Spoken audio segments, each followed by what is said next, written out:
when you ask a wealth management person or your wealth advisor, hey, what's my return on my investment? But if you can please weigh it for taxation, fees, and inflation, I'm always dumbfounded in the fact that they don't have that figure. They don't want you to know that. The only deals that haven't been stellar have been deals I did on my own when I thought I was smart.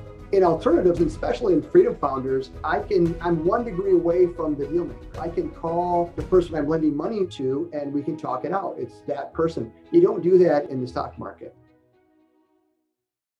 Jim, you talked a little bit about the difference between alternatives and what we look at as the cash flow model, these assets that actually produce cash flow and have the tax preferences and have inflation hedges to them as well, versus the traditional financial model, which is just accumulate, put your money in different kinds of products and just try to build it up as good as big as you can. And then you go to depletion. You've got to put your money now in something conservative because you don't have the fallback on your active income when you go into retirement. So now you got to be really conservative, and being conservative today doesn't serve a lot of people very well. So that big pile is not earning very much. And then now you're going to deplete it over a number of years and hope for the best, right? I've heard so many people in our group say, that's not a model I want. This, you can make it till you're age 91, Dr. Jones and Mrs. Jones. What if I live beyond 91? That's, I don't want to see that happen. Anyway, back to the cash flow model. What gives you confidence, again, because you've got a pretty strong financial background already, from your growing up. What gives you the confidence, Jim, that you believe that the alternatives you're investing in, the cash flow model, is any less vulnerable to the economic as is Wall Street? Yeah, that's a great question. And actually, that's one reason why I switched to the alternatives is now, other than myself or my dad, most people cannot call their stockbroker or their money manager and talk to one of the companies that they're invested in. They just don't do it. They don't go to stockholder meetings. They just assume the wealth management person will take their money and do the right thing. In alternatives, and especially in Freedom Founders, I'm 1 degree away from the deal maker. I can call the person I'm lending money to and we can talk it out. It's that person. You don't do that in the stock market. Also, alternatively, I put my toe in the water. Like Warren Buffett says, test the depth with 1 foot, not 2 feet. And I realized that I could invest in different buckets of alternatives. Turnkeys, self-storage, short-term lending, long-term lending, syndications, and funds, all within a company or a family office that mitigates taxes on the front end. And we can lever it with leverage, and we can preserve our principal because we can buy things undervalued in a group with leverage. In the stock market, you cannot really buy anything nowadays. After 2008, after Dodd-Frank, you can't find a value add stock, really. It's just guessing. And so to me, it was scary to be in the market. The past performance in the market has changed with legislation. Whereas in Freedom Founders and in the curated real estate deals that you bring, once I saw checks coming in every month, and then I did it a little bit more and a little bit more, I realized that there wasn't much of a downside. If I lend 60 grand on a $100,000 property, at the end of the day, the worst case scenario is I have the property for 60 grand. It's never happened, but I can earn 10%, 12% on that money all day long, and then roll that money over and do it again. And thus, what you've created here in Freedom Founders, David, is a pretty safe place. Now, did I believe you? Not at first. I was a cult at first. So I ended up going to most of the TA's places of work, Columbus and down in Alabama and in Kansas City, and had calls with all the TAs that I could think of. And kind of had a small little board of advisors that we created to go in and hedge out these deals. We didn't have to do that, but we just did. And realized that it was all true. It was all working. And now 4 years later, the only deals that haven't been stellar have been deals I did on my own initially when I thought I was smart. And so I realized the leverage of a group like Freedom Founders is so important. I also realized I need to keep learning. And most people who invest in the stock market don't put the time in to learn anything about their finances. And so Freedom Founders kind of taught me to read books, learn about financial principles. And once I got into that, I had the freedom now with the cash flow model that you created, David. I had more freedom to read and learn. I loved it. And I realized how much I didn't know about the stock market. And like you said, my dad did very well, but that's not to say that that same model is going to go on forever and ever and ever. And what I know now, it's just not going to. What they did back in the day, you can't do now. And I feel like people think that in Wall Street, and that's what I realized, I was in the wrong spot. So after doing about 4 years of Freedom Founders deals and these alternative investments, I realized I was in the right spot, and I've seen it grow. I've seen it proliferate, and thusly came to be what you would call a Free for Life member. I'm happy to be in the group for that. But more, I would say, David, I'm more in tune to the freedom of time that I created with the financial freedom that we parlayed through Freedom Founders. Yeah, the time aspect is huge. That's really what we all want.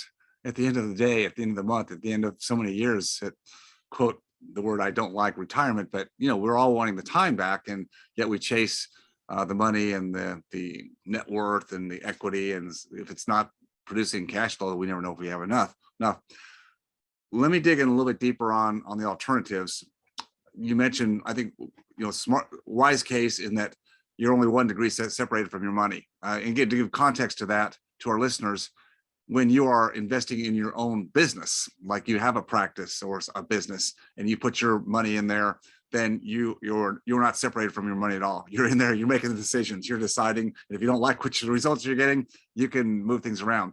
Now, when you're investing with or through other platforms, like the stock market, you're pretty far removed. As you said, you don't really get the opportunity to dial up, the board, the CEO, COO, CFO, and get them on a call and say, hey, what are you seeing this month, right? It's not going to happen. You maybe are privy to get some financial reports through your advisor, but how good is that, right? You'd like to sit next to the person who you're going to be potentially investing with or through, and that's what you mentioned about going to the trusted advisors, going to where they operate, their locale, seeing their culture, seeing their product, seeing how they deal with clients, which in their case is tenants typically. You get to see, do they run smoothly? Are there fires going on? I mean, that's an opportunity we don't get to do on Wall Street. So that ability to do that kind of due diligence on our own, through a group that allows for that, it's great. But I guess the question I want to get from you is with your experience now, and we talk about this a lot in Freedom Founders, but as you said, we expect a correction. We're expecting a correction of some degree. Could happen anytime. What makes you believe that the real estate, the alternative investments you've invested in so far, are going to withhold or sustain at least the cash flow? The values could fluctuate. That's a fact. But what gives you confidence to say, what have you learned through your own experience to say, I think this is a better model than doing it on Wall Street? Yeah, I would say several fold. Number one, in 2008, the real estate that we do in Freedom Founders was very stable. It was just the banks and the subprime issue that was an issue in 2008. And so that's pretty stable. Also, people always need a place to live. And I think affordable housing and things is going to be something that we're going to need going forward. And we're right there in that space. Also following the tax code. The tax code is basically incentivizing us to invest in what they're giving us tax breaks in. That's not it's not on Wall Street. That's in turnkeys and fix and flips and what have you. So everything points towards the real estate that we do now, as the government and tax codes are kind of incentivizing us to do more of. I think the track record as well. I want people to realize, though, this is not your go down your local street and look for a rental. It's not that product that David brings to us in this group.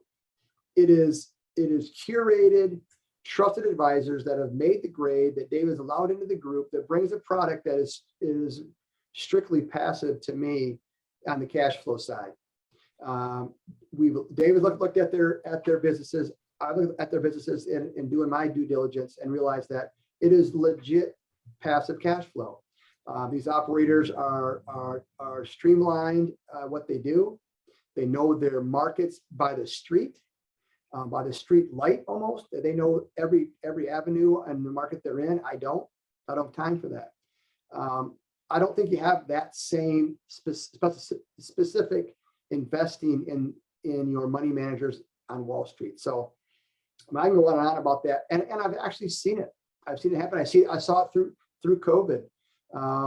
I didn't really lose any money at all during COVID, especially in the real estate realm. And we had top-notch trusted advisors being super nimble and pivoting where they needed to pivot. I had no clue what they were doing. It looked good that I did great. No, I didn't do great. These trusted advisors did.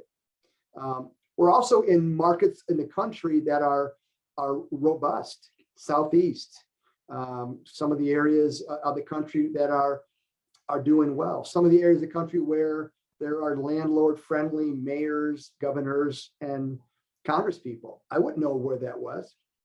People who specialize in that do. So now I also see Wall Street throwing money at dental practices and throwing money at syndications that are just not good ideas. And then I realize they're just trying to find yield until there isn't anything, and they don't really know their product. So back in the day, 80s and 90s, you can find a money manager traveling to China and getting into the weeds with, for instance, with Motorola and getting a nugget that would make millions of dollars. Those days are gone. I think that kind of notion is now in the real estate realm. You can buy things, undervalued. You make money on the buy, and the back end protection is pretty strong. When the worst thing possibly could happen, you don't really lose any money at all. You just move on to the next deal. And once you do a few deals with a few of the TAs, they trust you and you trust them, and you're able to keep the velocity of money moving, which is what we all want to do. We all want to have cash flow to have time to do what we want, and that's what you teach, David, and I appreciate that. I think one of the things that we do is we take a lot of the inefficiencies out of the inefficiency of what alternatives are. I mean, it is an inefficient marketplace. It's very local. It is based on insider information. It's totally legal because there's no open market database that allows people to real time go click a mouse and buy here or there. You just can't do that with specific alternatives. And so what we've done is, people that love real estate, Jim, and have tried it themselves sometimes haphazardly. I think I'll buy a few rental properties, or I'll try some lending if they have a place like that. And again, we just don't know what we don't know.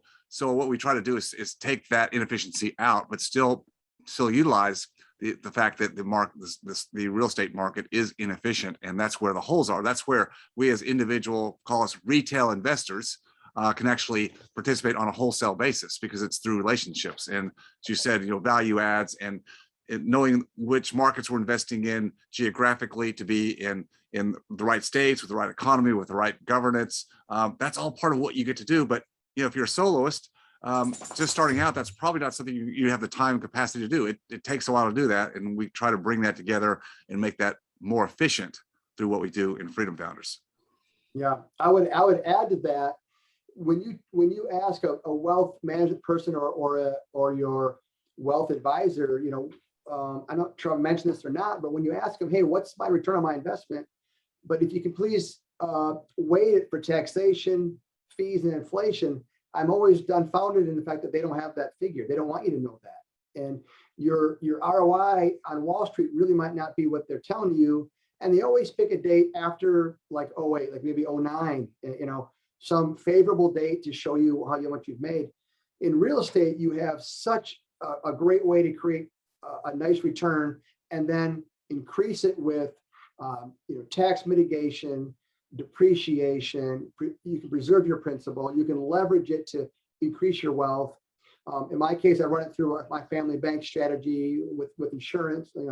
to supercharge that.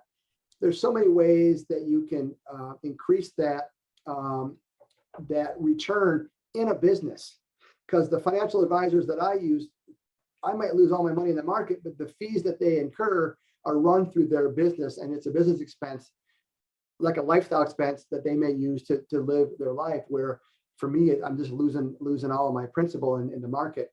And as you said, you get later in life, do I want to sip off that principal just slowly daily? And if there's a correction when I'm older, well, I have enough. And if you can create passive income through alternatives that is sustainable, that mindset sounds so much better to me than it does to hope there's going to be enough money there at the end. Yeah. Super. Well said, Jim. Well, thank you for sharing today. I think, really my title for this one, I'm just going to say it's, with Dr. Jim Rocker, it's life, legacy, freedom. I think that's really what you espouse today. And I thank you for your time and for sharing some of your insights and the path that you've taken to get to the point where you're able to live and give the way you do today. Thank you, David. Thank you for your time, and thank you for your mentorship and your amazing group. And thank you for showing me the way, my friend. Thanks, Jim. If you enjoyed watching or learning from this video, please leave a like and subscribe to my channel for more content. If you have a question about any of my content or this specific video, just please leave a comment down below. And as always, stay focused on your freedom. I'll see you next time.